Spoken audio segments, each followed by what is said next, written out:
বলছিলাম পুকুরের জল তো প্রচুর বেড়ে গেল। ফল? আরে বাবা ফল তো এখন সে বাজারে, কে বাজারে যাবে? পুকুর ভর্তি যা পানা হয়েছে সেই জন্য বলছিলাম। আরে বাবা কানা তো আগে থাকতো এই পারে, এখন তো সে বাড়ি করেছে ওই পারে। মাছগুলো সব নিয়ে চলে গেল। আরে বাবা গাছ তো সবাই এর বসানো দরকার, আর যদি গাছ না বসা তাহলে মানুষের প্রাণ কি বাঁচবে? বলে ধান হয়েছে ভালো। কান? আরে বাবা কানের যদি অসুবিধে হয় তাহলে হাসপাতালে যেতেই হবে।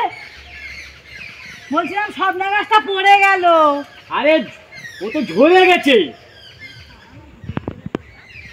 আরে বাপুরে, মাঠ ভর্তি ধান, সব কোথায় চলে গেল? আরে পান সেই বাজারে পাবে, নয়তো যে গাছ চাষ করে গেছে তার গাছে পাবে, তাছাড়া পাবে না। আপনার বাড়ি কেউ আছে? গাছে? আরে বাবা মানুষ আবার গাছে থাকে নাকি?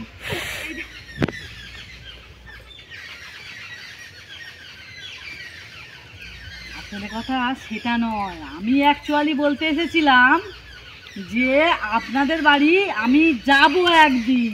খাবে? কি খাবে? আরে বাবা আমার তো খাওয়া দাওয়ার মতো কিছুই নেই।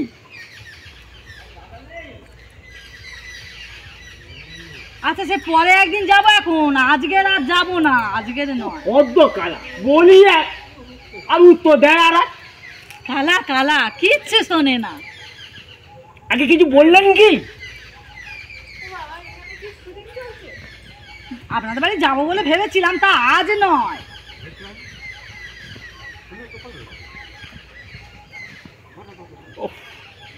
এইসব হদ্দ কালানে আমি মনে হয় পাগল হয়ে যাব, পাগল হয়ে যাব।